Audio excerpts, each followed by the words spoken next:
Okay, I was gonna make bigger enemies. To be offended or frightened of everything. So you've become like the sort of Tony Scarface of podcasting.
Good morning, everyone. Happy Wednesday. Welcome to the morning show. I haven't been able to sleep for a week.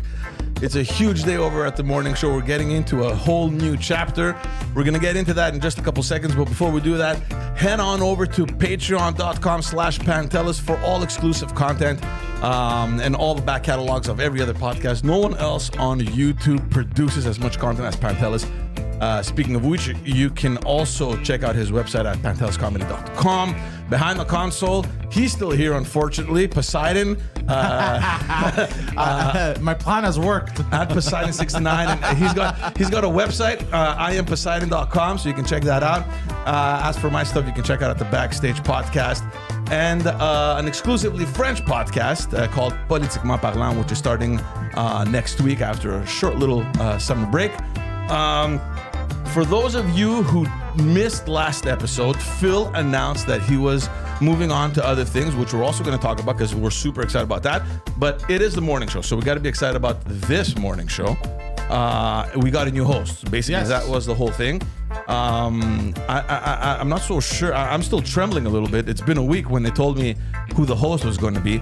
He is a legend, a living legend in the Montreal broadcasting industry. What's up, Poseidon? You're interrupting the intro. No, keep going.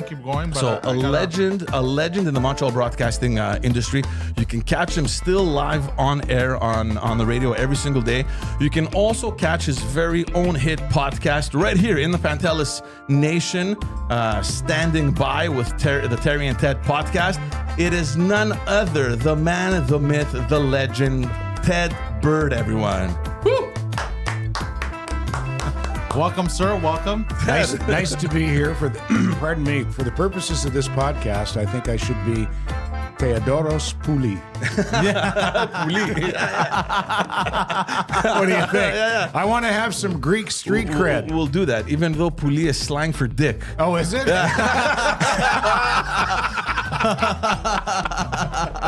I just put in bird on Google Translate. It is, and that's what I got in Greek. It's not your fault. It's the actual word. It's just the stupid Greeks that took that That's funny. They used it for. Also, I want to set the record straight here. It's very flattering that you say living legend and all the rest of it, but I like to point this out to people because it helps keep me humble. On the celebrity food chain, local radio personality is just above rodeo clown and not. just below team mascot. More people know who Youpie is than know who I am. Well, Youpie so is a that big puts figure. it in perspective. Yeah, no, it's not true. I mean, you're among the gods in the radio industry, and we're so glad to have you here. I remember, I can't remember how long it's been since you started the podcast over here, but when Pantelis told me that.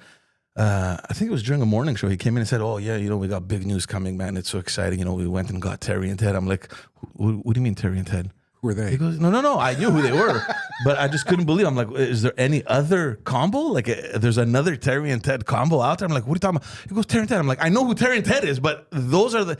He goes, yeah. I'm like, fuck yeah, that's amazing. Well, we've had a lot of fun with the podcast because in Terry's case. Ever since he got the bum's rush from Shom, he hasn't had a regular outlet, Yeah. and this gives him that. And for me, even though I'm still on the radio on a daily basis, Monday to Friday on Light 106.7 in Hudson, 106.7 FM online at light1067.ca on the iHeartRadio app and on your smart speaker. I can't say cocksucker there. Damn. Yeah. How good does that feel to be able to say it? I can't say, there's that cocksucker Elton John on Light 106.7. That's so funny. Yeah, no, it's obviously it's no surprise podcasting has taken off, and we met up yesterday and we kind of went over this. It's amazing to me how all these radio and TV personalities in the last chapter of their careers, if you want, are leaving those traditional media and they're doing their own thing.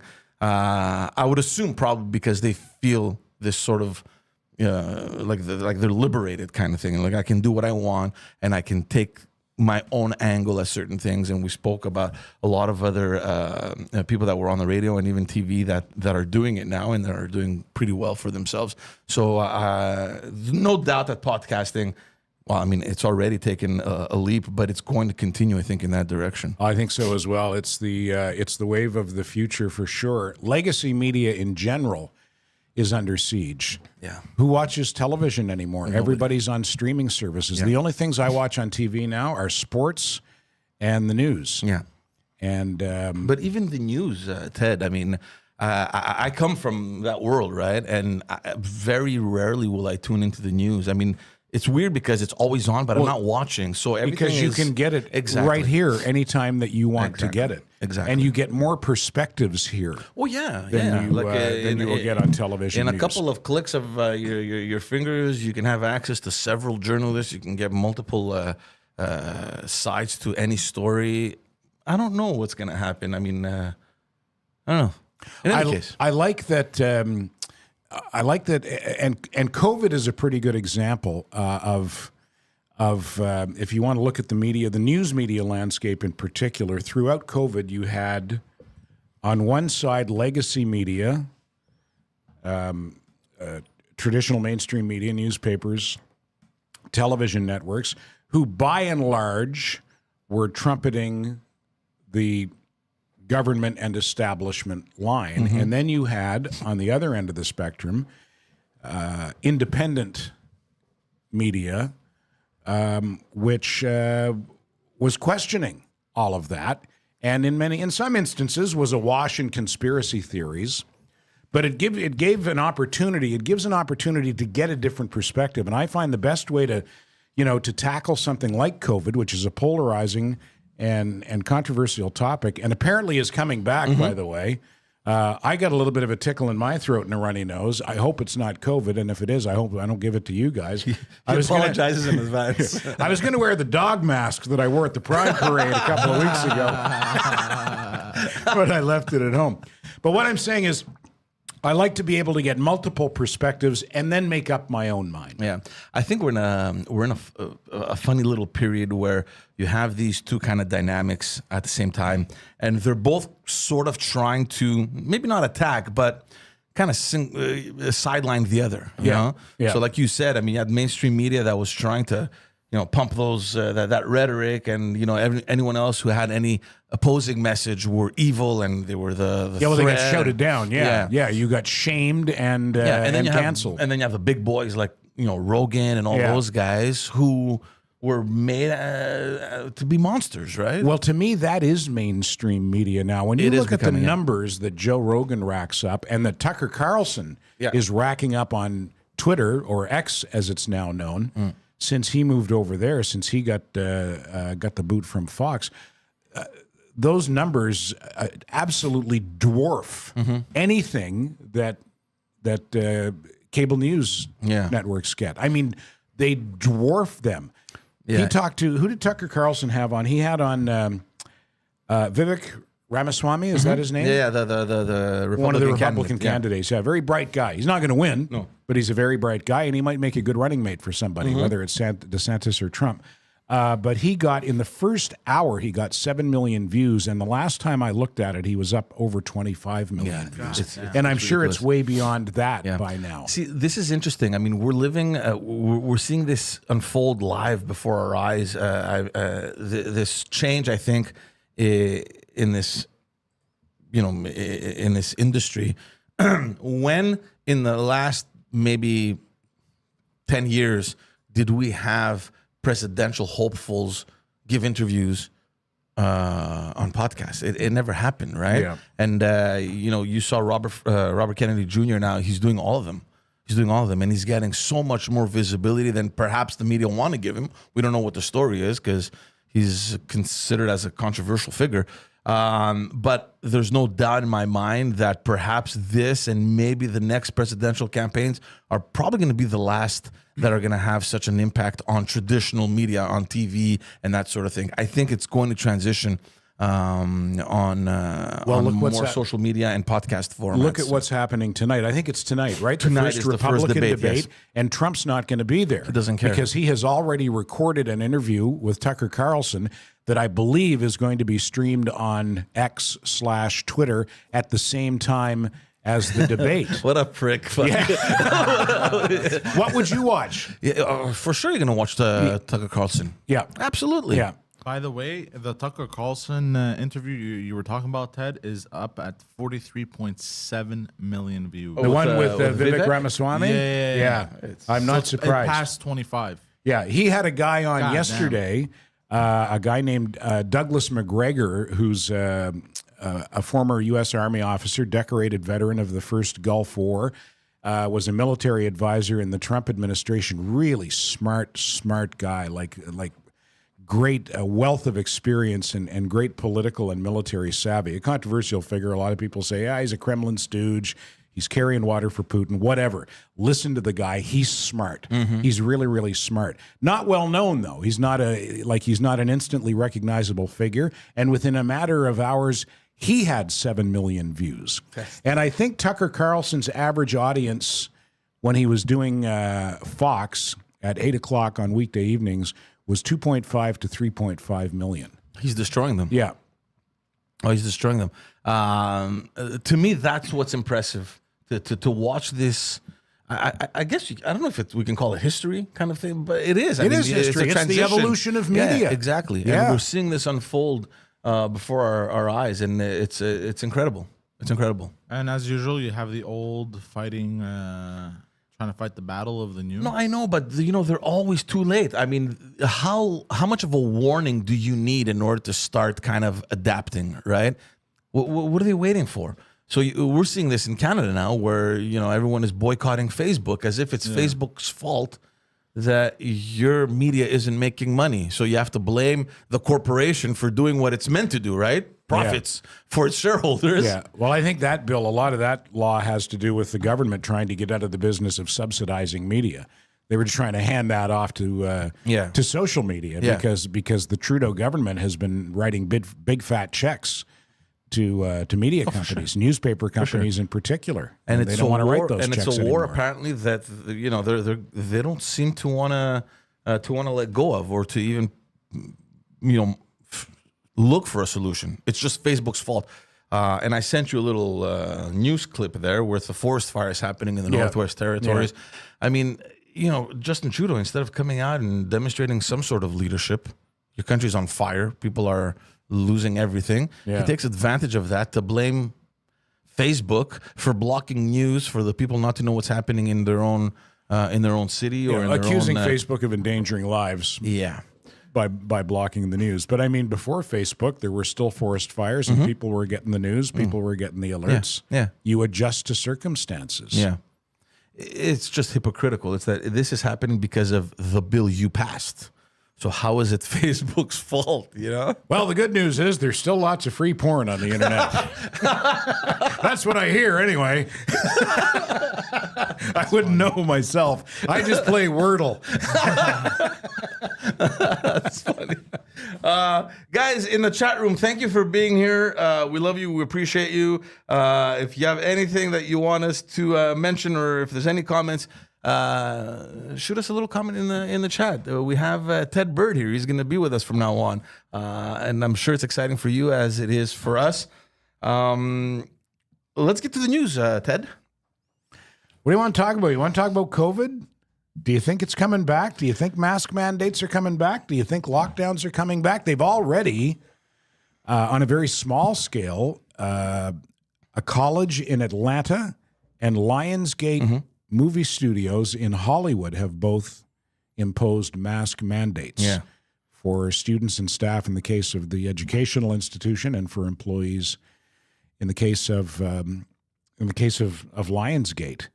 And I've seen a lot of talk on social media, I'm not going to comply and they're not going to get me this time and I'm not going to be fooled twice.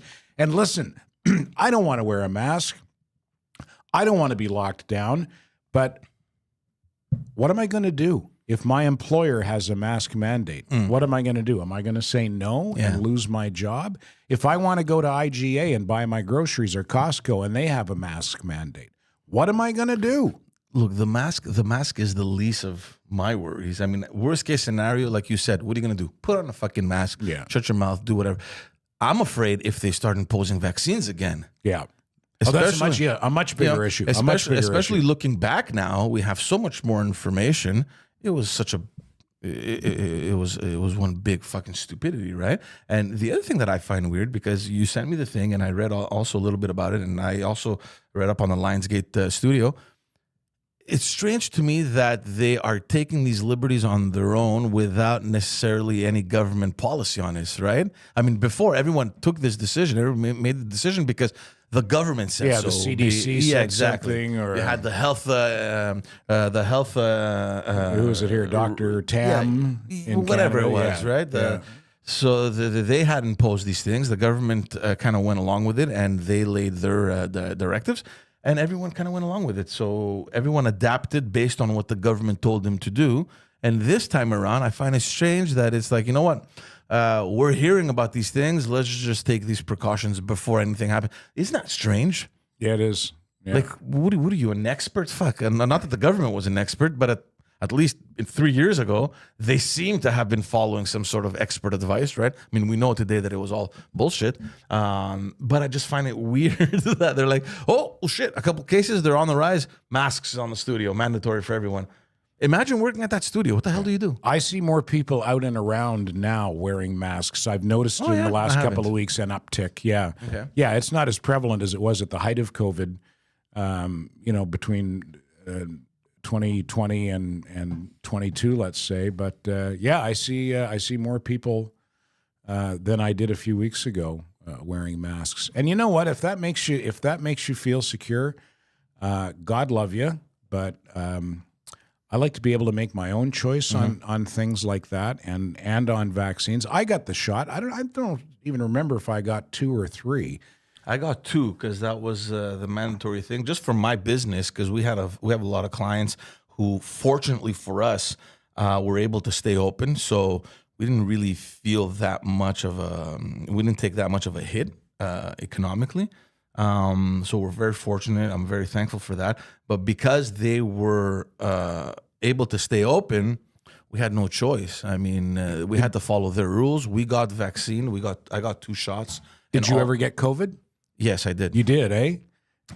Poseidon? Yeah, I did. Is that right? I was lucky. I never got it. Eh? No, I got. Pantelis also says he hasn't gotten it, but who knows? Maybe I got really sick I think it was last fall. I got really sick, and I took a COVID test, and it was negative. So I guess it was just a bad cold or whatever. But it wasn't that bad. I mean, mine lasted the real tough period was about 24 hours. And so what was it, like a really bad flu kind of thing? Yeah, it was chills. Not a gastro flu. No. It was just chills. Yeah. I think I had a headache. First thing I noticed was I was very lightheaded and my I became very weak. I couldn't do basic that's it. Like basic thing. Like I was How much could you bench? No. And Should do that. Get a bunch of COVID guys and the guys with COVID in the gym. See how much they can bench. Let's see how strong you really are. See if you can do 40. I was trying to break into a door with a crowbar. Yeah. And I was like, "What's wrong?" Like, I Wait, feel wait, like hold on a second. Hold on. Christ, I can't even be a successful burglar when I have COVID. Let's rewind for a second, dude. You have COVID and you're trying to break into a house. Right into it. Yeah, bit right into his break and enter It was a career. favor for a friend who was the landlord. It was a favor for a friend. Yeah, he needed me to He fence needed some help to clear out a house. And usually I couldn't even fucking murder a guy. I couldn't get the crowbar up high enough to hit him with it. Oh my god. And I had a hard time. Like, fuck, what the fuck's wrong with me? Even when I left the house, I was like, fuck, I'm feeling weird. And then I got tested after. I got tested that morning actually because I felt weird.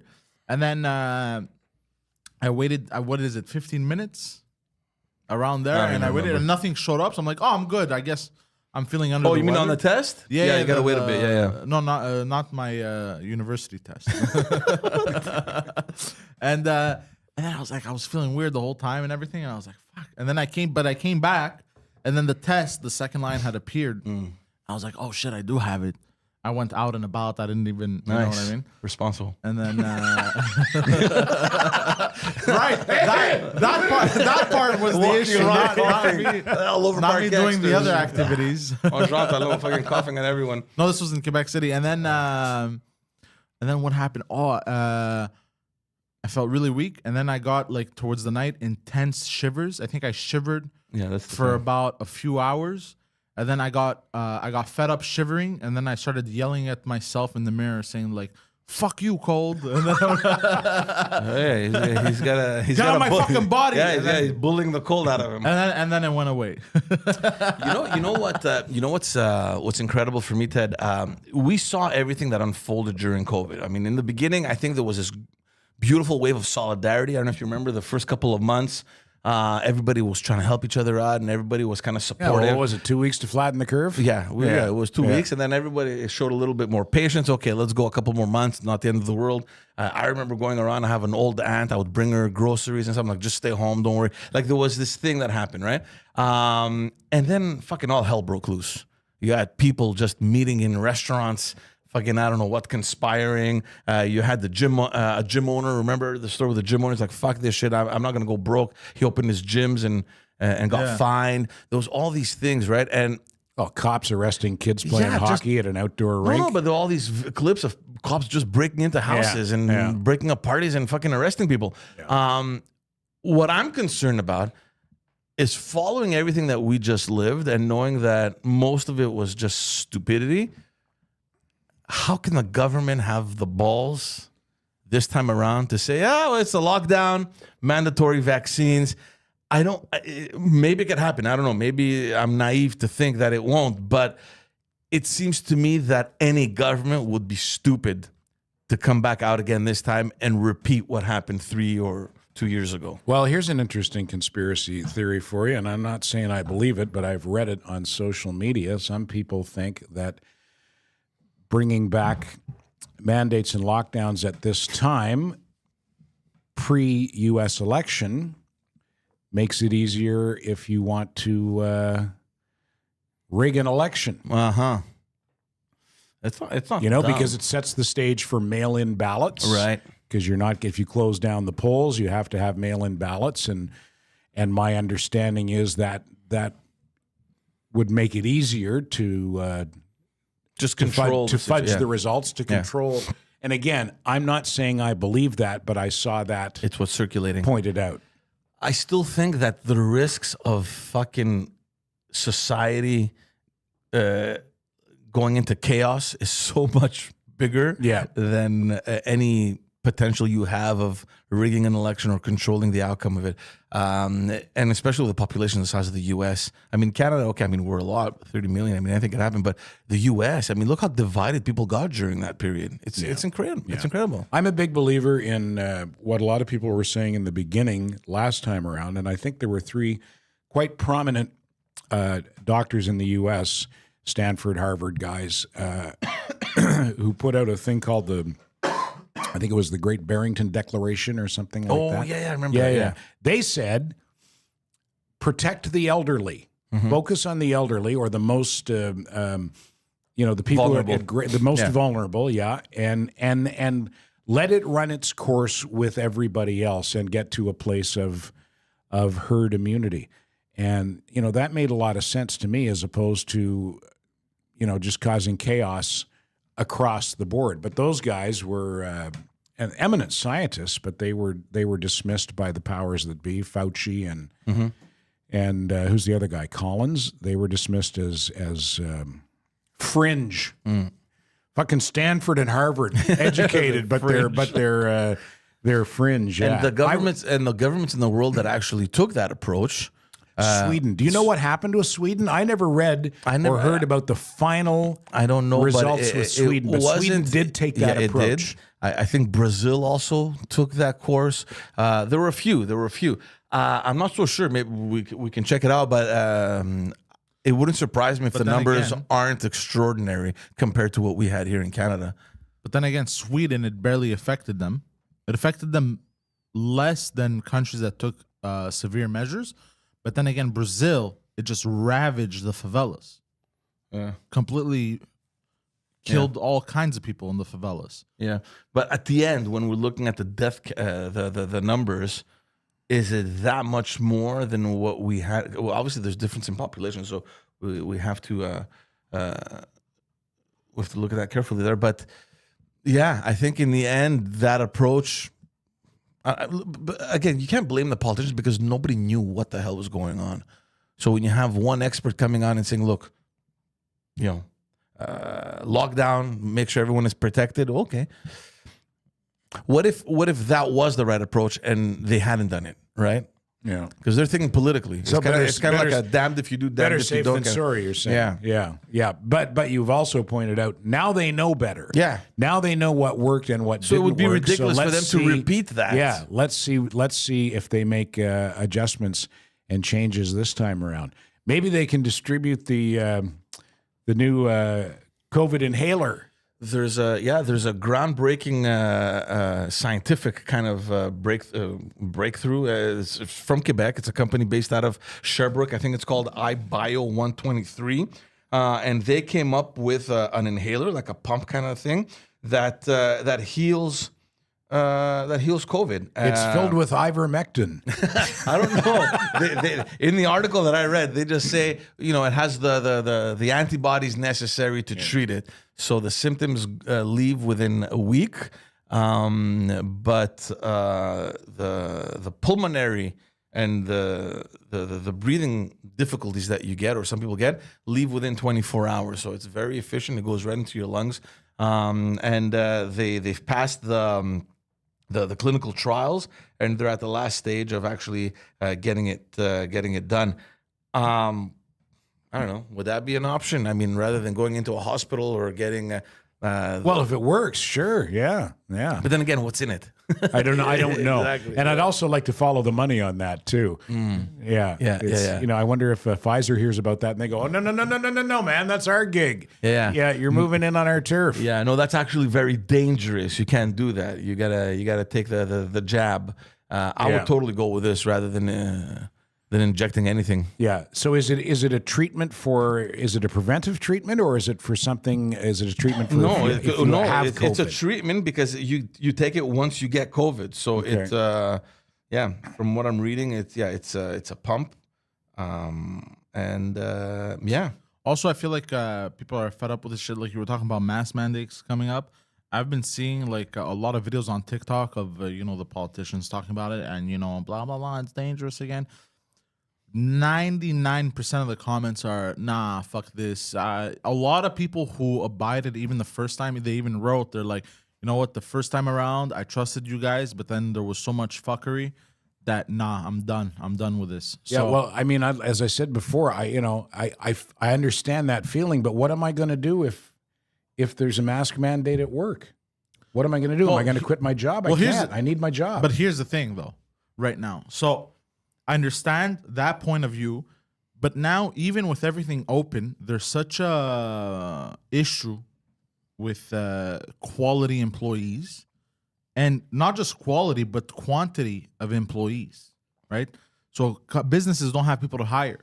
So I think the last move companies are going to want to do is fire people again when they don't have. There's a shortage. There's a shortage everywhere. A shortage. That's the word I was looking for. Yeah. So I don't think because what are you gonna do now? You're up and running again. Maybe you hired a few good That's employees. the other mysterious You're thing, still Ted. short Yeah, staff. Yeah, that's the other mysterious thing. I mean, I don't know what happened to the workforce. We all know that during COVID time, everyone was staying home getting Chudo's checks. But Not me. I went to work. I was working also. But there's a shitload of people that took advantage of that. And good for them, whatever. There was money from the government. Number one, they have to fucking pay taxes on that. So I don't know what's happening with that. But number two, now that COVID is over, where are all these people? How come the workforce hasn't come back, hasn't bounced back to the normal situation that it was before COVID? How is it that, teachers decided to retire, said, fuck it. I mean, they're in Quebec, there's 5,000, there's a shortage of 5,000 teachers. The minister came out the other day and said, we're going to have an issue. I mean, at this point, we just want mature adults in the room, at least so that they could, maintain some sort of calm in the classrooms. Can you imagine sending your kid to school and you don't have a qualified teacher? What the fuck is going on here? And who are they going to get? Are they going to get Stinky, who's out here at the corner? Yeah, exactly. Oh, I want a job. Yeah, fuck, I'll go babysit some kids. Stinky, you're doing grade 5 history today. Away you go. So, and it's not the only industry. I mean, everywhere. I have family members that have restaurants. They're struggling to find personnel. Where is everyone? I don't know. Do you think people got fat and lazy because the government was but what are they handing out money? doing? What are they doing? There's no more checks being I delivered. know. I know. It's a good question, and I don't They know got the used answer to getting it. that money, so they're all on welfare now. I mean, I don't know. Nor do I. I can understand the people that are, in their 60s or 50s. They're like, you know what, fuck this shit, man.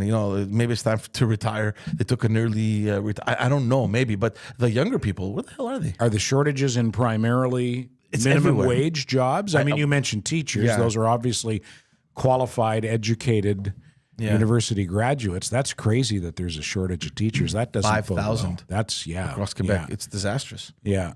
You don't want kids coming out of school not knowing what the fucking capital of Canada is. Or But their times tables, their gazintas. 2 gazinta 4 twice, 3 gazinta 9 thrice. No, but see, I know a lot of teachers, and it was tough. Those 3 years was so difficult. Having a classroom on a computer screen, even for the kids, it was tough. I mean, my daughter was only in kindergarten, I think, or grade 1. I don't even remember when it happened. And it was tough for her. Imagine like more advanced levels, like grade 4, 5, 6, maybe even high school. You can't fucking run a classroom like that. Jesus Christ. So it was painful for a lot of teachers that they decide to change field.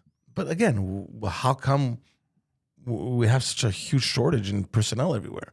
To me, I don't know what happened. To me, it's mysterious. Do you know if that's an exclusively Quebec issue, the teachers, or if it's I haven't heard. Canada-wide? I haven't heard that in any other province. If there's a shortage, it's probably not as significant as it is in Quebec. But 5,000 teachers, it's horrible. The health sector as well has a huge shortages as well. We're trying to figure shit out there as well. I'll give surgery a whirl. How hard can it be? Yeah, let's go. Poseidon. I'll get that gallbladder out for There's you. a brain surgery scheduled for 1 p.m. Let's go. Suit up. I walk in with a crowbar. Crowbar and a butter knife. There's Phil. Sorry about taking your job, Phil.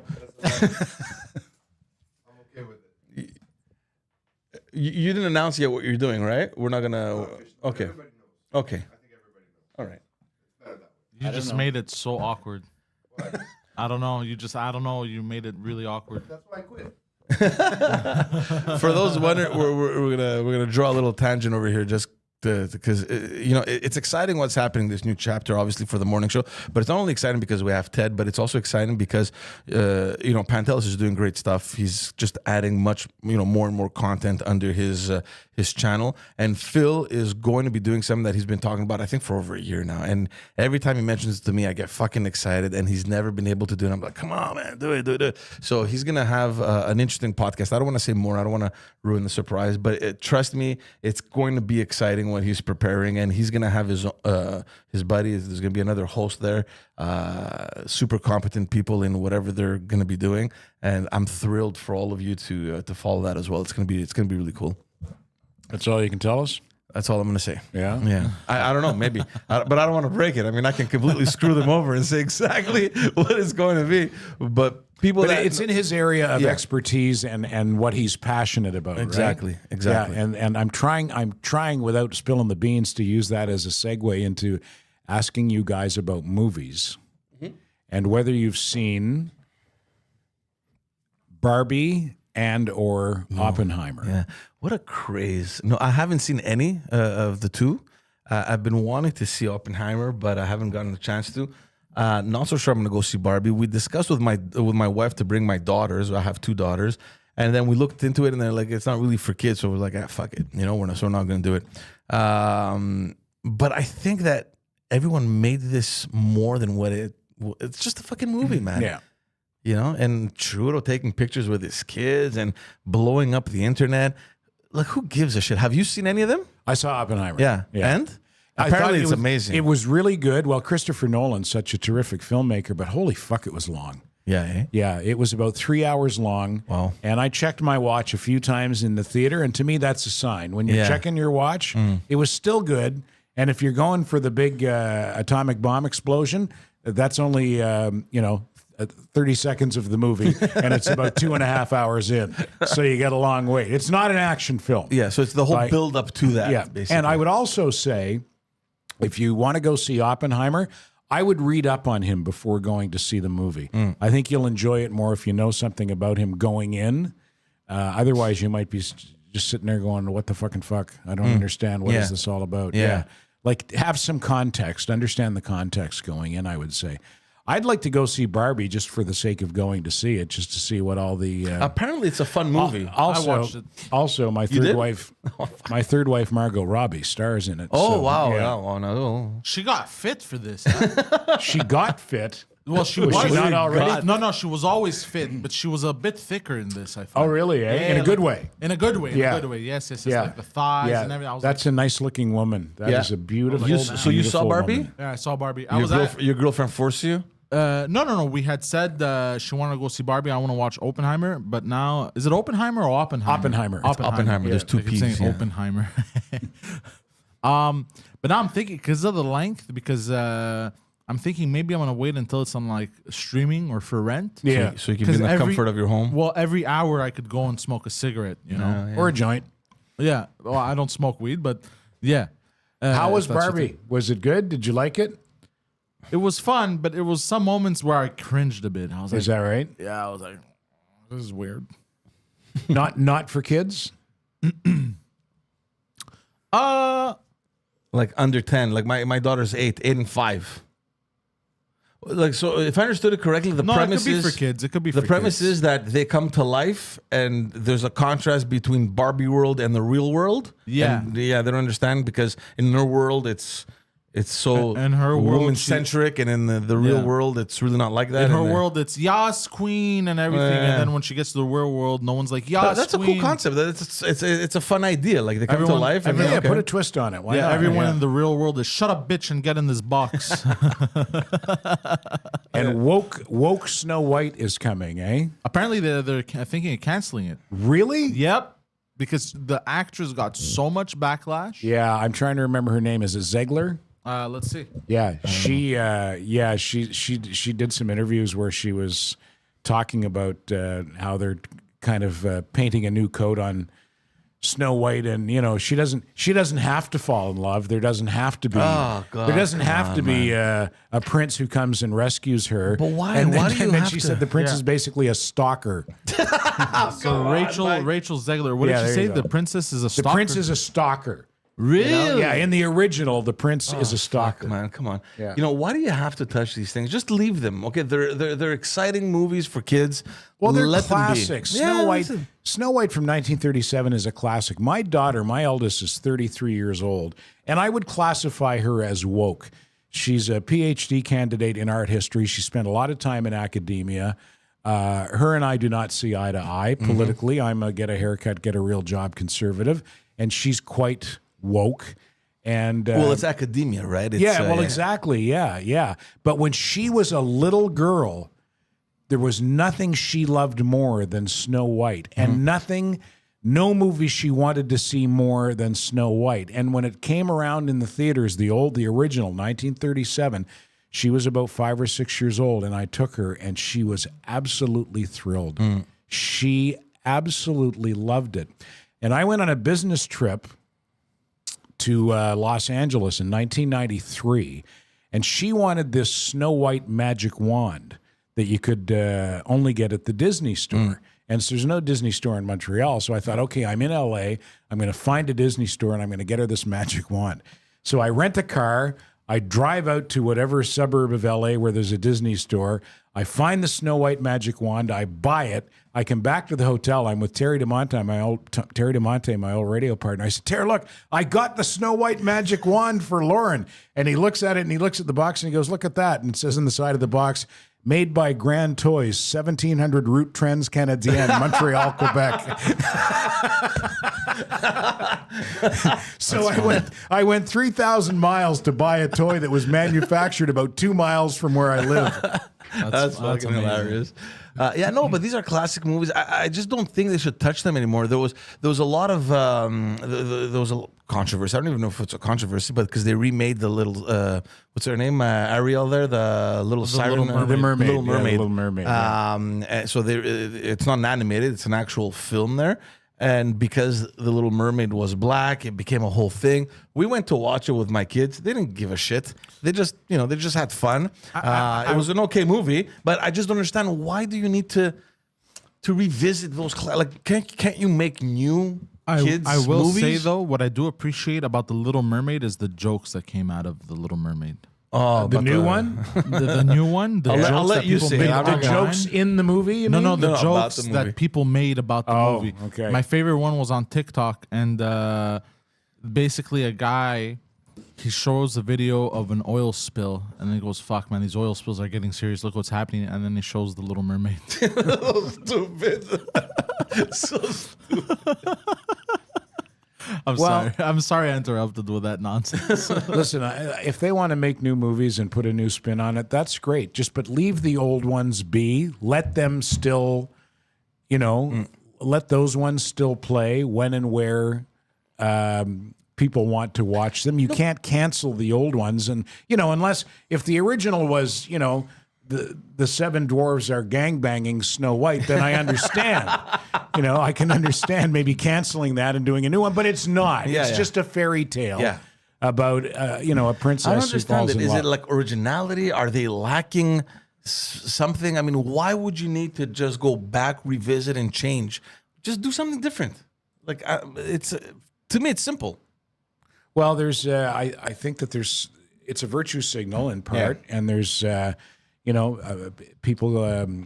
people get some kind of a high or a kick or some sort of gratitude out of being angry about something and feeling that they've righted some kind of historical wrong. I think that's got something to do with it. But I think there's more important historical wrongs that we can right than Snow White. 100%. Yeah. But it's what you're saying, right? It's this woke movement where you grab something which to me is insignificant and you're just making this big thing out of it. Yeah, the prince is a stalker. What the fuck are you talking about? Yeah, I think woke's going to run its course, though. Well, I don't think it's a sustainable. I think so too. Ideology. We've spoken about this many times with Pantelis and Phil. I mean, it's like a pendulum swing, and eventually it's going to come back the other way. Where I hope they're going to realize that these fucking idiots, man, what are they smoking? Let's just get back to reality. I hope it happens. But speaking of culture and of, you sent me an article with this viral song. I don't know if you want to talk about this. In Yeah, the can US. we play the song or will it get flagged? What's if we the try song? To play it? I don't What's know. it It's called. It's on YouTube. Rich Men North of Richmond. He's a farmer from Virginia. His name's Oliver Anthony. He lives on a little piece of land with his 3 dogs, and he plays what's called a resonator guitar. It's got that little sort of metal piece on the body of it. Oh, And I don't know if we'll get taken down by this. Hold on. West Virginia radio. If you do put it on, does it affect the whole video or just that segment? I don't know how it works. I'm just gonna check on Spotify and see if it's on there. Is he signed? I know he's on put it iTunes because I downloaded his music off of iTunes. Rich Men North of Richmond. Yeah. You know what? Let's try playing the video. I want to see if it's on. Maybe if we play it on TikTok, it won't get taken down. In any case, I mean, It's a song about getting fucked over by the man. yeah. And it really, really resonated with a lot of people, and it crossed social and cultural lines. And it was fascinating to see. And he's such a regular Joe. You know, he's a farmer from Virginia. Yeah. You know, and certain elements of the political and media establishment are trying to paint him as the new voice of the extreme right. That is ridiculous. It is ridiculous because if you've Oh, heard, they called him the voice of the extreme. yeah, right? yeah, it's an anthem for yeah. the Rolling Stone magazine, for fuck's sakes, called it an anthem for the extreme right. Rolling Stone magazine, which if Bob Dylan had done this song in the 1960s, it would have been a cause célèbre. And Rolling Stone would have been all over it like a smell. Like, look at Bob Dylan standing up for the working man. Which he did already. I mean, he has plenty of songs. Yeah. where, But because of where we are culturally yeah. and where media has gone, mainstream media has gone culturally, this guy is supposed, well, you know, judge for yourself. Hold on. Wasn't the left always supposed to be fighting the right? Now they're siding. Weren't they supposed to be fighting the rich? yeah, Sorry. yeah, exactly. The world is upside down now. The left are the establishment now, Interesting. and the right are the well, I don't know if the gonna I don't think this guy represents left or right, and he says that But he doesn't. said it himself. Yeah. That he considers himself sort of in the middle. Yeah. But he's just exposing a reality. Yeah. And like you rightfully said, I mean, there are other artists in the history of the US that have taken a political Yeah, stance and they've been exactly. seen as heroes, right? Yeah. I mean, Yeah, and he's really not even that political. He's just writing a song Yeah. about, you know, well, the song speaks for itself. are we going to be taken down, you think? Or I'm gonna play it very low. Hopefully, don't get a strike. Why is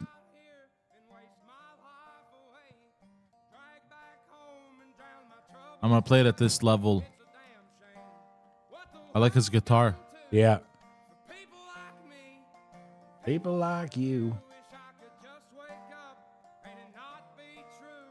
But it is. Oh, it is.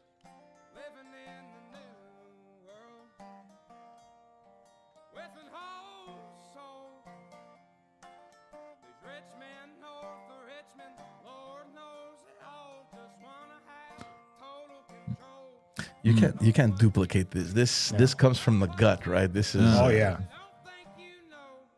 Know that you do. Your dollar ain't shit. It's taxed to no end. Look at the dogs. Dogs are enjoying it. Yeah. Yeah, and this song resonated so much. He got 33 million views as of yesterday, 13 days after it was posted on YouTube. He had 33 million views.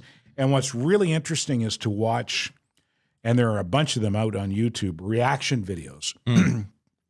Montages of people sitting there watching it and reacting to it. And people are crying. Yeah. Like they're moved to tears. Yeah. That's how much this song has resonated with people. You know, and here's the thing. I think the reason probably why Rolling Stone took that stance also is because you have politicians in the U.S. that have hailed this song, right, as an anthem of our times, and the people like Marjorie Taylor Greene, and because he's getting this kind of support from these politicians, automatically you go out and call this guy an extreme right wing. And also, I mean, we're using that term too frequently. I don't think they understand what No. extremism People really don't understand means. what fascism really means anymore. Yeah. Donald Trump is a fascist. No, he's not. And look, the scare tactics, obviously, but I think we should take it easy a little bit with that because we're going way too far. Melanie Joly called Poiliev the other day. She was on, I can't remember where, I think she was on 98.5 with on the radio, and she was calling him, far right policies. And what the hell are you talking about, man? I mean, listen to this guy. I'm not saying that I'm endorsing Pierre Poilievre, but the guy's talking about affordable housing, which obviously clearly the government here has an issue with. He's talking about bigger paychecks. He's talking about issues that affect everyone. These aren't far right issues. The guy's not Hey, wait saying. a minute. Hitler talked about affordable housing. He must be far right. Yeah, exactly. It's not like he's talking about wiping out No. a fucking exactly. a minority Yeah. or whatever. So I think we should take it easy with the way we use these terms because there's a lot of gullible people out there, especially now with the access to information. If you're a liberal and you're following these politicians and you're getting alerts and notifications on everything they do and everything they say, you're going to adopt the same rhetoric, right? And I know this firsthand because I know a lot of people that are working with Justin Trudeau and even with Melanie Joly, a lot of volunteers, a lot of people that I've worked with also in the past. And immediately, as soon as that news comes out, they adopt it. They're like, oh, no, Poiliev is a far right. Far right. We got to be careful. We can't go down that road. And when you ask them, what's far right about it? Like, what is far right to begin with? Yeah. What is it? Are we redefining these terms and are we making them more loose? Well, you know what? To use one of their own terms, it's a dog whistle, is what it is. It's just a dog whistle. This guy, the weekend after the song came out, I think he was already into double-digit millions of views on YouTube, and he went and played a farmer's market in North Carolina because he had promised the farmer's market he was going to show up. So he's a global sensation, and he shows up at the farmer's market, and he's playing his songs. Jamie Johnson showed up. Jamie Johnson's a huge country star in the U.S. He showed up and sang with him. He's got some other songs. He's a great songwriter. Well, it shows. Yeah, he's got a song called "Ain't Got a Dollar," and the chorus is "I ain't got a dollar, but I don't need a dime." And it's a song about gratitude. Yeah, I ain't got a dollar, but I'm good. Yeah, I'm good. I got my piece of land. Right. I got my dogs. I'm good. Is this the guy that got offered $8 million as well? Yeah, apparently he's gotten some huge offers to sign up on labels and stuff. I'm not sure exactly what the offers are. I haven't read up on that part of his story yet. But you know what's impressive to me? Sorry to interrupt you, but we're living in times where anyone can put up songs. Yeah, you don't need labels. You don't need any promoters like you needed like a decade or two ago or whatever. Whatever traditional method was used. And I find that fascinating. Yeah, well, I think that's how Lil Nas X became a big star. Yeah. What was his song? His hip hop country song. Yeah, with Billy Ray Cyrus. what was it called? Take my horse. Old Town Road. Yeah, Old Town Road. Take my horse to the Old Town Road. Yeah. He's not the only one. That other guy that a while ago, I don't know why you guys were looking at his videos, 69 or 69 or whatever the hell his name is. 6ix9ine. Yeah, that guy. Yeah. That guy's a dweeb, though. Yeah, he's a dweeb, but look, he's making loads of money and he has no label either. So it's fascinating to me to the times that we're living in where these tools are available to every artist. Just on monetization I don't know how it works, but on monetization for views on YouTube or for downloads on Spotify and iTunes, would he not be making a pretty penny already? Sure, he should. If he's so well into the I don't know what the millions? formula is, honestly. No, nor do I. I don't know. But I was thinking about that last night. The video is up on a channel called West Virginia. I think it's called West Virginia Radio, WVR, or West Virginia Music, one of the two. And I was thinking to myself, does the monetization go to them because it's on their channel? It's their channel. And if it does, if I'm Oliver Anthony, I might go, fellas. Sorry. Listen, fair's fair. Little knock on the Fair's door. fair. Let's see if we can figure out some kind of an arrangement here. Yeah. Or else you're going to have to take my song down. It's he has 35 million views. Yeah. And YouTube pays between $1,200 and $6,000 for every 1 million views. So let's say on average he makes 3,000. Wait, you said 2.5 to 6,000 per million? No, $1,200 to $6,000. Okay. Per 1 million Per views. million. Per Wow. million. Yeah. That doesn't seem like a lot to me. So 3,000 times 35. So About 35,000. No, about 35. About $100,000. Yeah. That's not a lot. Yeah. Getting worldwide acclaim, is it? Actually, no. Yeah, about 100,000 because you add the extra 0 to the 3,000. 105 grand. Yeah. Yeah. I just I consulted my trusty Yeah. my But trusty calculator. You took an average there, unless he's getting the $6,000 there per million or whatever. I don't know how it works. In any case, I mean, compared to what he was before and to the very little recognition he had, he was probably just doing things for fun.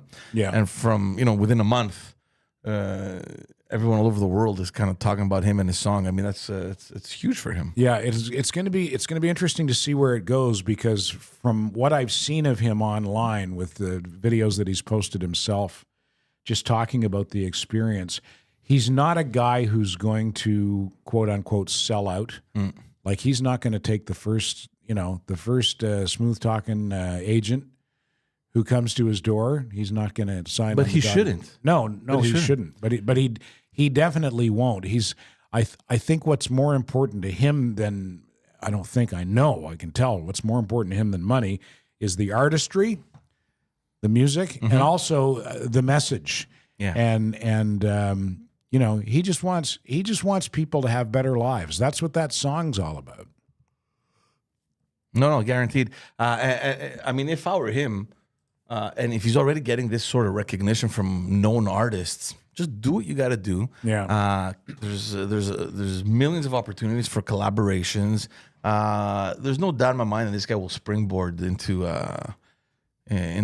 much bigger fame, and so no, but it's good. Like, I mean, just in terms of the music itself, I mean, writing stuff like that is just fascinating. Great songwriter. And when you get a chance, go online, go on YouTube and look at just Google or YouTube search Oliver Anthony reaction, and look at some of the montages of reactions of people watching the video of that song. It's very moving. It's moving. Like it's like a seminal moment of sorts. You know, you can see he's brought people together, and the powers that be don't like that. They don't like divide and conquer. Isn't just a saying that doesn't have any legs. You know, and I think in many ways we live in divide and conquer times. All times are divide and conquer times, but in particular you see it happening right now with the polarization of our society and culture, which comes largely from here. A lot of it comes from our phones and social media. Yeah, but I'm trying to wonder, because I mean, the art scene always was kind of the rule breakers, right? I mean, whether it's literature, music, any form of art, and we mentioned Bob Dylan. He's definitely a figure that at certain times wrote controversial things. He took political stands as well, and I'm curious to know, like back in his days, like in the 70s. Was there this type of reaction? No, there was not. Partly because reaction is so amplified today because of social media. All right. I think that there were, the establishment back in the 60s, any sort of anti-Vietnam War sentiment did not go over well with the establishment, because the establishment was, we got to fight the communists. As General Westmoreland said, if we don't fight the communists in Vietnam, we're going to fight them in Los Angeles. And that was full of shit. He was, it was, but it was part of, that military-industrial complex making its money off of the Vietnam War. And, you could probably make an argument that the Ukraine war is kind of the same thing. Although they haven't sent American troops in there, they sure are sending a shitload of American money that way. But to answer your question, no, Bob Dylan was a rebel and everything like that, but there wasn't this level of debate because there was no social media. But what are people worried about? I don't see. To me, the fascinating thing about situations like this, and I try to look at things very objectively, try to understand all sides, And when you have a magazine like you said, the Rolling Stone magazine, that paints this guy as a far right, the representative, the voice of the right wing party or group or whatever, just because you have a couple of elected officials that have supported him or that have kind of endorsed him. What's the what is the goal? Like, what's the purpose? Like, why take it there instead of just doing what we're doing, right? Just saying, look, this is a beautiful song. Yeah, it depicts a situation. We get it, but is it necessary? I mean, that to me is the fascinating thing. Like, we have to take everything and camp it somewhere. Yeah. Well, it's such a betrayal of Rolling Stone's roots too. But I've heard many times that they've taken this turn lately. Yeah, they have. There's a lot. They're of very things woke. Rolling Stone's very woke. Yeah. So yeah, it's they've become a little bit of a parody of themselves, but I guess that's part of the evolution of media that we were talking about before. And I don't know where it's going to go from here. I just know that's a great song. It's an uplifting song. It's a spiritual song. Yeah. And watching him sing it, I find is moving. And again, and I know I've said this twice already, but I can't say it enough, that watching people react to it is really something else. It really makes you understand the power of music and how good he is at stirring what's inside people. And he's just he's got a video out from the day he went to the farmer's market. He's driving home in his truck and he's got his phone up on the dash and he does a video. And he's just talking about what's happened and how gobsmacked he is by the whole experience and everything. And you can hear his clunky old truck rattling and you can hear that he probably needs a new muffler, and it's amazing. It really is. He's true. He's a real guy. He's it. That's it. He's real. He's real people, you know, and it's refreshing to see.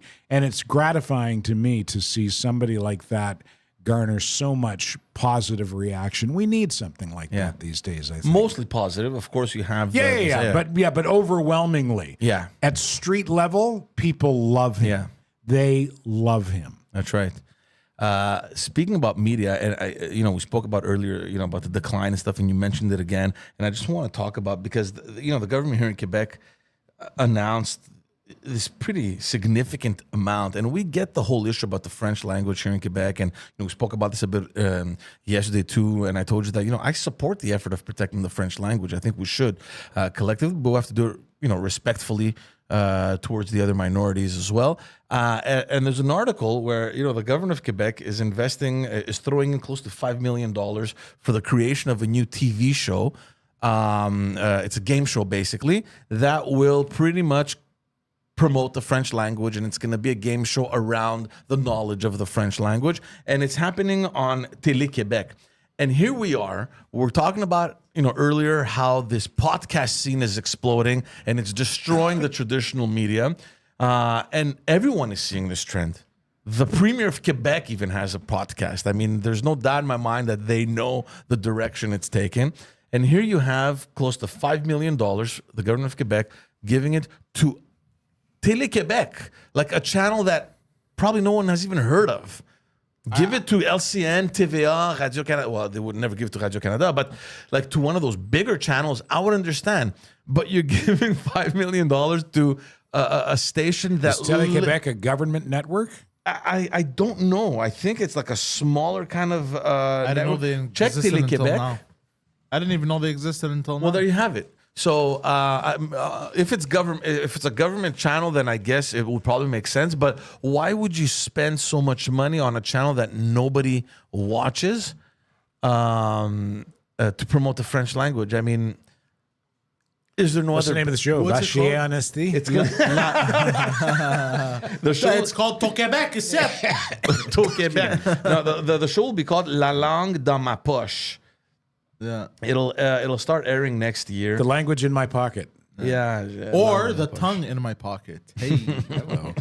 At work this morning, we played a song that to me, there's two words in French, when you pronounce them in French, to me, that sound like they would make great French swear words. One is the French word for coyote, coyote. Doesn't that sound like a good French swear word? Yeah. You're watching the Habs. defenseman coughs the puck up in front of the Kayat. net. The other team scores. Kayat. And the other word is the French pronunciation of maniac. Maniac. Doesn't that sound like a good French swear word? Maniac. Kayat. That's a good one. Oh my god! I'm going to rewrite the French language. Maybe we can get a TV show. Yeah. Words that aren't swear words but sound like they could be. Yeah, we make a dictionary. Yeah. Like it's no, but all this to say that, I don't know, man. I mean, $5 million considering the budget of Quebec is maybe insignificant, but at the same time, I mean, it could be put to much better use. And especially if you want to do that and promote the French language, there has to be a better outlet than on a channel that nobody fucking watches. Yeah. Anyway. Maybe they're filling a quota there somehow. Maybe there's some kind of an arts and or language quota. There's been an effort. Maybe there's a fund that they have to spend the money. Well, how about if we do a TV show? I don't know. I've never heard that before. The government just investing in a TV show. I mean, how desperate are you to make news that, oh, no, we're doing something for the French language. Don't worry about it. We're taking care of it. We're investing in a TV show that may not even last the season. Do you think it's because the other networks maybe didn't want to pick it up, even for $5 million? No. I think it's very political. I think it's a nationalistic thing. And again, we're talking about this yesterday, Ted. We're in a phase here in Quebec where there seems to be a shift. Like when I grew up at a time where you were either a federalist or a separatist in Quebec. Yeah. And you were in one of those two camps, right? Politically, at least. And since Legault took office in 2018, there's been a shift more towards nationalism. Right. So it's not necessarily sovereignty, because even Legault changed the constitution of the party initially, where it was unsure about where they stand on sovereignty, and they changed it right before the 2018 elections to a federalist party. So that was a big deal, right? So the CAC is officially a federalist party? That surprises me because he's ex-PQ, is he not? Yeah, those are his roots. He was the former finance minister. He's the guy that came up with l'année 1 du Québec, right? Like the year one of Quebec. Mm-hmm. So, but he came out and he clarified his position and said, look, at the time that we're living right now, it's much more beneficial for Quebec to be part of he's just Canada. being practical. Yeah, of course. It's opportunistic, basically. It's what it is. And it paid off for him, obviously. I mean, look at the majority he has. So there's this whole sentiment about nationalism, and everyone wants to get on that train, right? Everyone is fighting now on who is the most nationalist party, because that's a playing field that every party can play on. I mean, everyone remembers the Bourassa Liberals. They were known as very nationalist party here in Quebec, even though they were federalists. And on that train, you have the rise again of the PQ. They got decimated in the last election. Everyone thought that they were going to completely disappear. And they elected a new leader. He's a young guy, very charismatic, Paul Saint-Pierre Plamondon. And we've spoken about, we've spoken about him many times here on the podcast. But there's this momentum that the PQ is starting to have, right? There's a by-election that is coming up in a riding called Jean Talon, which is in the Quebec region. We'll see what happens. The PQ is actually tied with the CAQ in the poll, so it's going to be very interesting to see how things develop. And the PQ is taking advantage of this momentum, and they passed a motion right before the end of the last session to bring to declassify an old report that was done from the '95 referendum. It was the rapport Grenier, and it basically looked into possible irregularities about the referendum on the no camp, right? There were funding irregularities. Yeah, there were talks because they had established a cap on spending and that sort of thing, and there was a lot of allegations that they went above. So there was this commission that happened, and no one knows what came out of that report. So the PQ asked for that to be declassified. There was a motion that passed unanimously in the National Assembly, and it was the second one because there was another motion that had passed already in '95 back in the day. Nothing had ever happened, and the Director General of the elections here in Quebec is refusing to declassify this because he believes that there's prejudicial elements in these documents. Plus, it's such a huge endeavor that it's going to take so much time to literally go through everything to make sure that no one is affected, maybe to black out certain things. I don't know exactly what the reason is.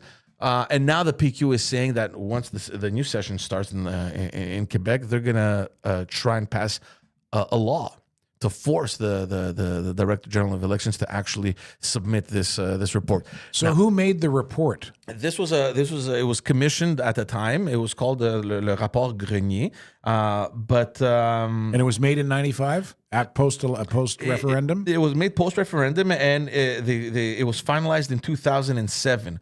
But nobody knows what happened there. I mean, it's classified. So they've been requesting the documents to get declassified ever since. I don't know what the problem is. The thing now with what's happening now is that a lot of people are saying, the PQ, with the momentum that they have, they're just taking advantage of a situation like this to ignite the flame again of sovereign. Because I'm thinking to myself, what difference does it make? Something that happened, what is that now? 28 years ago? Yeah, it won't make a difference. Absolutely won't make a difference. But let's say they declassified and they realized that, during they this got fucked commission, over they in some realized way? that, Yeah. there was more money that was Yeah. spent.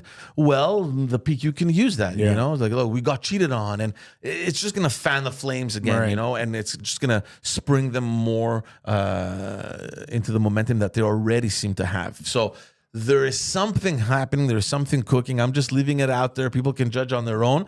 But, to the argument a couple years ago that separatism is long gone and we're no longer there, and Legault kept saying that, we're not there anymore. We're a federalist party. Yeah. Quebec's interests are in a united Canada kind of thing. There's this happening now, right? So I don't know how this is, what reaction it's going to have and what effect it's going to have in the next elections.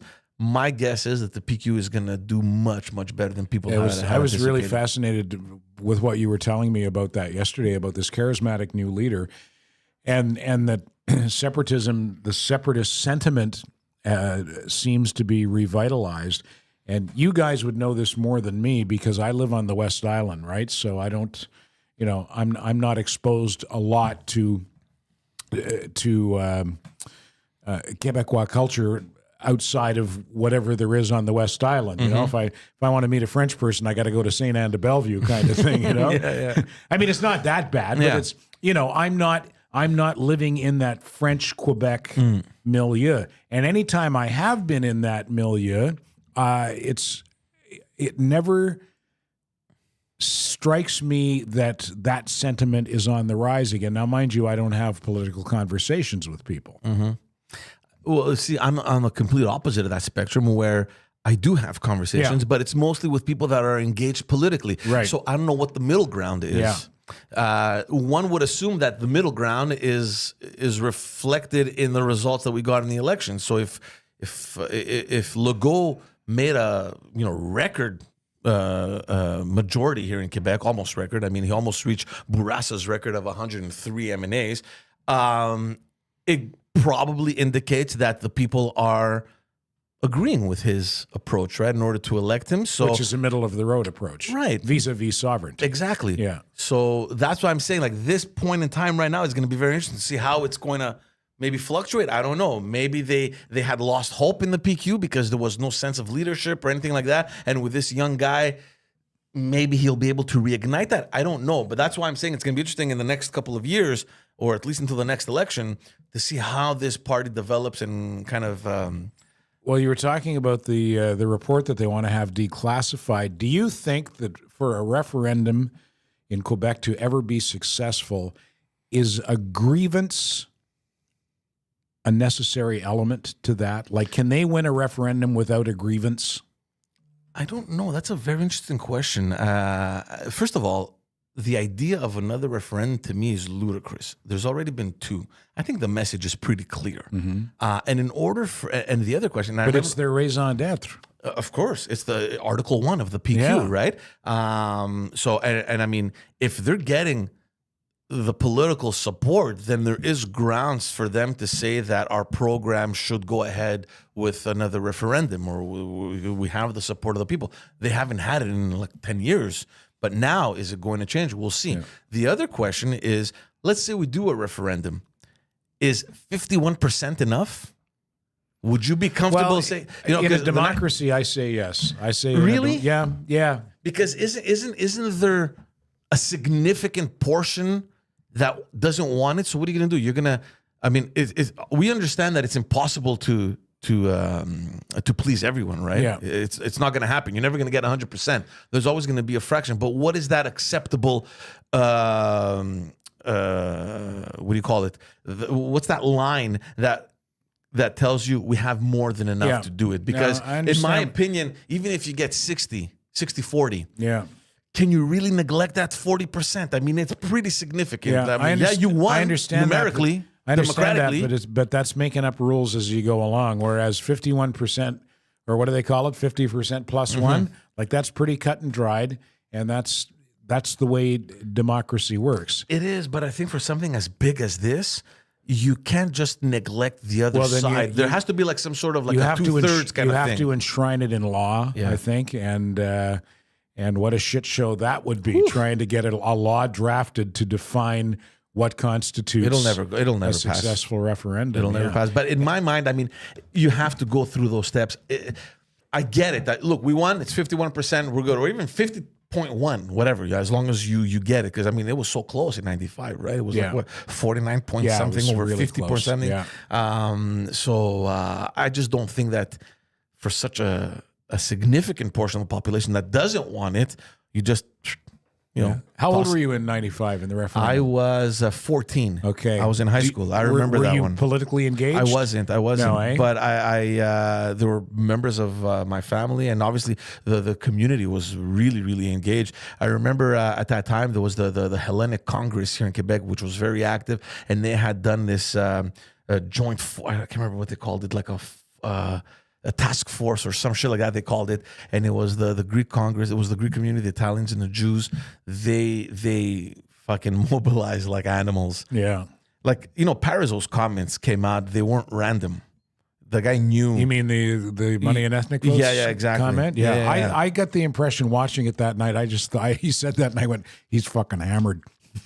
100% he was hammered. Yeah. There's no politician in his right mind that would come out publicly and state something like that, which it was hurtful. Well, he was drunk and he was bitter. Oh, yeah. He was bitter Yeah, in yeah. the moment. Yeah. And probably that was probably amplified by the fact that it was so close. Yeah. They just missed. Yeah. Plus, if there even at that point in time there were maybe indications that the other side was cheating or whatever, it hurts. I get that. I get it. That night, I recall that there were rumblings that the yes side was cheating. Oh, okay. I remember watching Jean Lapierre. He was on a panel with somebody, and the anchor said we're getting reports of irregularities in the returns in certain ridings, and he was. I remember Jean Lapierre, God rest his soul, being quite taken aback by the whole thing. And I don't remember the exact circumstance. I just remember his reaction. His reaction was like, "What? Really?" It was a fascinating time. And I think things were even more bitter in the aftermath for a number of years. Mm-hmm. I can remember there was a pretty deep divide and a lot of animosity between Federalists and Separatists in Quebec because it was so close. Well, Interesting times for sure. It affected completely the context, the political context here in Quebec, right? You had Jean Charest that came from the federal here to Quebec, and then you had Lucien Bouchard. There was a lot of mobilization. Quebec's politics took a really interesting turn. Anyway. Do you think that young buddy who leads the PQ now, Plamondon? Yeah, PSPP. PSPP, that's right, yeah. When is the next election going to be? How long? The last one was last year, so that was what, 22 okay, plus then it's 4, gonna be a while. 26. Yeah, not for a while. Yeah. Yeah, because in a campaign, I assume the media would press him on. Do you plan to call it? If you get elected, will you call a referendum? Oh, but he said he is. It's he has, eh? Yeah, Okay. Yeah. His mission is to reignite that. Okay. To go back to the roots of the party. And what's his background? Where is he from? He's a lawyer. He's okay. a lawyer. I think he's from Montreal. Yeah. He got elected out of a riding in the East End of Montreal. How old a guy is he? He must be in his late 30s, I think. They need that because even in '95, it was all the old dinosaurs of the separatist movement that were. I like him. I mean, I'm not a separatist, but from a political angle, like I said, I look at things objectively. Yeah, you can like the. He's a really fascinating. You don't have to be on the same page as somebody ideologically to respect their political chops. A really talented guy, the same way that I thought Lucien Bouchard was fucking talented. You know what I mean? Yeah, his wife was hot too. I don't remember his wife. I do. Yeah. Let's move on to on a lighter note, and we'll end the podcast on that. You had a bright idea to talk a little bit about the TV shows that we grew up watching. Well, listen, the ones I grew up watching are different than you guys because I'm 20-something years older than you, and I'm about 74 years older than Poseidon. But the intro to this show reminded me of the old Barney Miller intro because there's a skyline and kind of a funky guitar lick, right? And that's what we have as the intro to this show. Do you have it, Poseidon? Sorry? The show, the old Barney Miller theme. Bernie Miller. Barney, not Bernie. Barney. Yeah. Bernie Miller. Bernie Miller's a tailor in Côte St. Luc. Barney Miller was a TV show. I found it. Barney. Yeah. Just a second. There are interesting similarities. I agree with you with that little funky beat. Yeah, and with at the very beginning with the with the skyline. I mean, then they cut to the actors, but when I saw the intro to our show, I thought of this right away. I thought, fuck, I'm going to be on. This show was what in the 70s? 70s into the early 80s, but 70s mainly. Yeah. I thought to myself, I'm going to be on the Barney Miller show. So typical, the font. Listen to the bass line there, and then you get the wacka wacka guitar coming up. Oh yeah. That's a little bit like our intro, Yeah. Yeah. I see the similarity. Well, I hear it actually. Yeah. So it was like a police series. It was really good. It was a comedy. Okay. And it was set entirely in the squad room. Okay. Yeah. And there was another show with similar music, and I also thought of it when I heard our theme, called Sanford and Son, which was about an old black dude and his son who ran a junkyard. What's it called? In L.A. Sanford and Son. Sanford, Sanford and Son. And Son. And it had a really nice. The first option. Oh no. It had a really nice funky theme to it as well. Theme song. Right there. There you go. This also was in the 70s? Yeah, First one? second one. Second one. Yeah. Okay. Yeah. This is really funny. Yeah. Old Red Fox.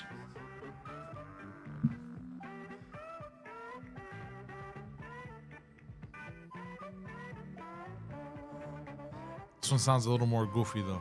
Yeah, well, listen to this riff. Right here, coming up.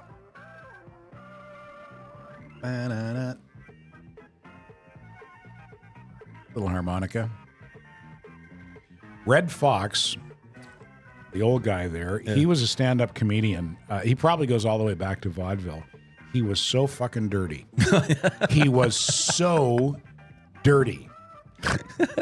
Like, what do you mean, like blue? His humor was blue. Like he's okay. Yeah. I thought you meant if you can probably find old Red Fox. I thought you meant something else. No. You can probably find old Red Fox stand-up comedy routines. I'm sure you can find them somewhere on YouTube. It's interesting that they gave him a show though on TV in the 70s after. Yeah. Well, he was a big star. He was a big comedy star.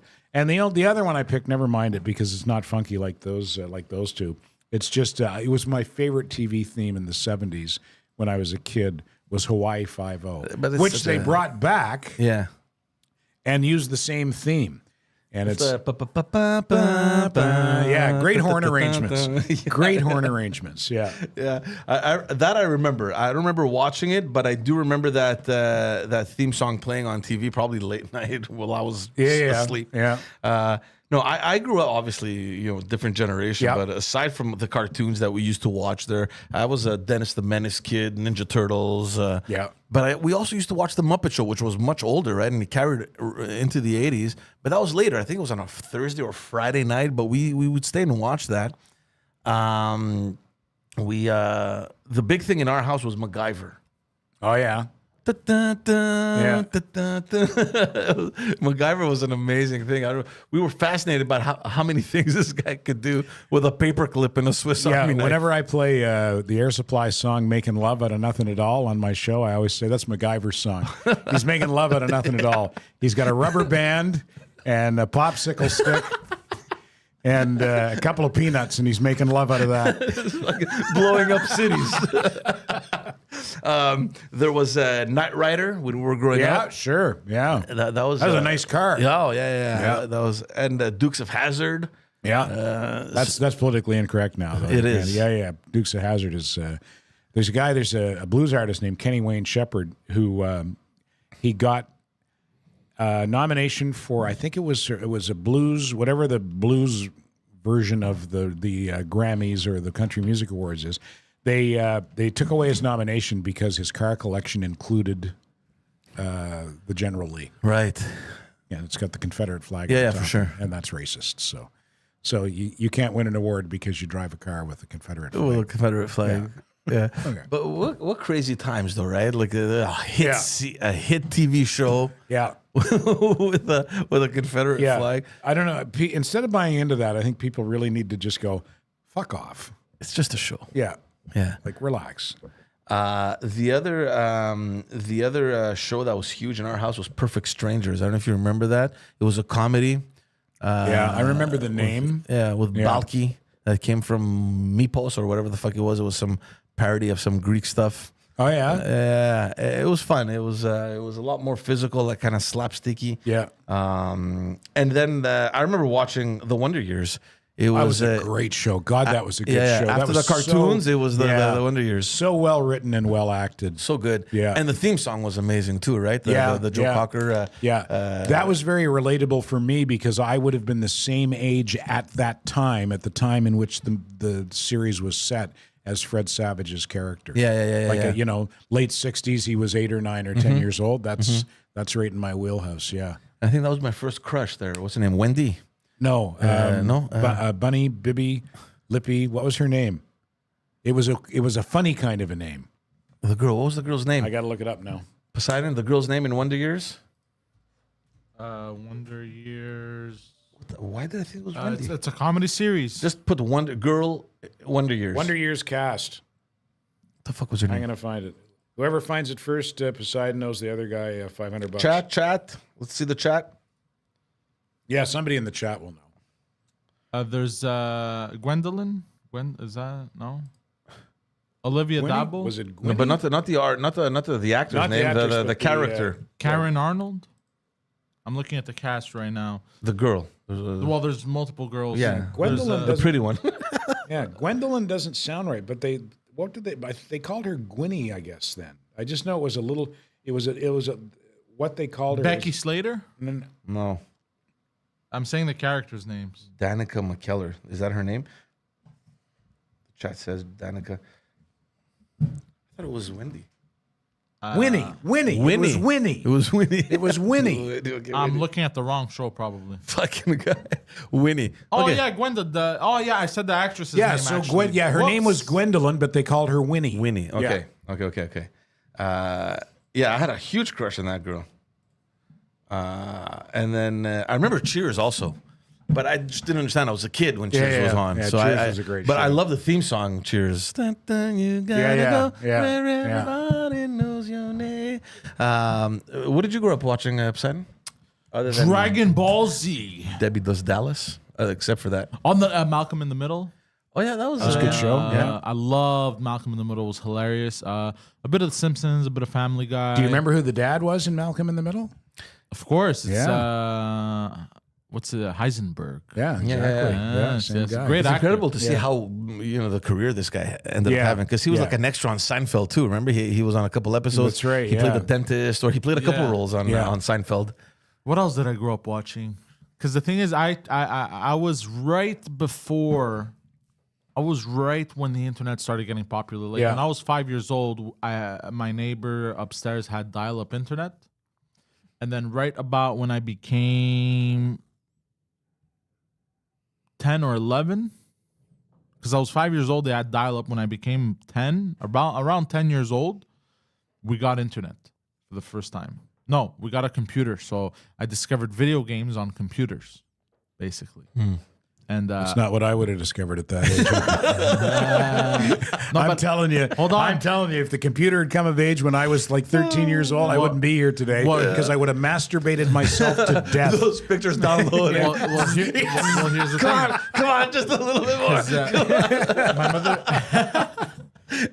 My mother couldn't afford a computer, so we got one from this community center, and I started playing video games. And then one time, what happened was my father had recorded a porno after a movie.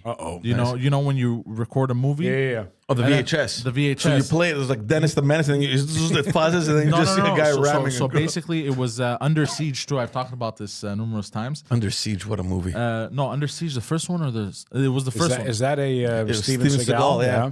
Where And then- somehow he was like a former Navy SEAL Yeah. working as a cook. Who comes up with these stories? And then Cookie knows 48 ways to kill you, man. Don't fuck around. Even if you don't like it, tell him it was good.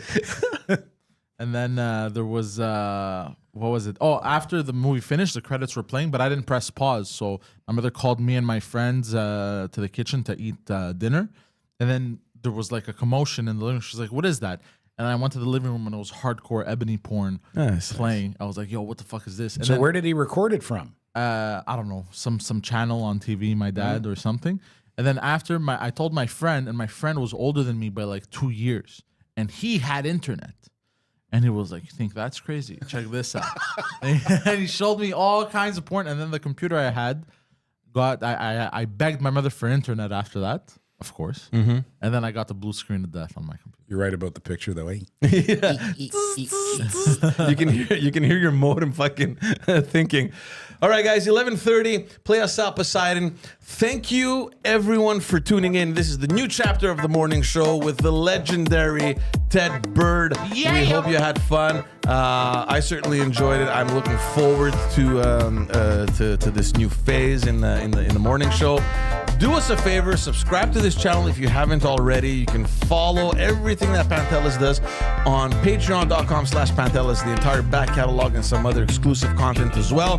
You can follow Poseidon on all social media platforms, the Backstage Podcast, and Politiquement Parlant for me. And for Ted, if you still listen to the radio, you can check him out, 106.7. And you can obviously please check out the Standing By Terry and Ted podcast, which is amazing. Legends On this of very the channel. Yeah, right here With that very producer. this guy Yes. right here. But thankfully for you guys, he talks less. No, that's okay. He's always welcome to talk. We welcome his contributions. Thank you, everyone. Have a nice day. We'll see you all next week. Ciao.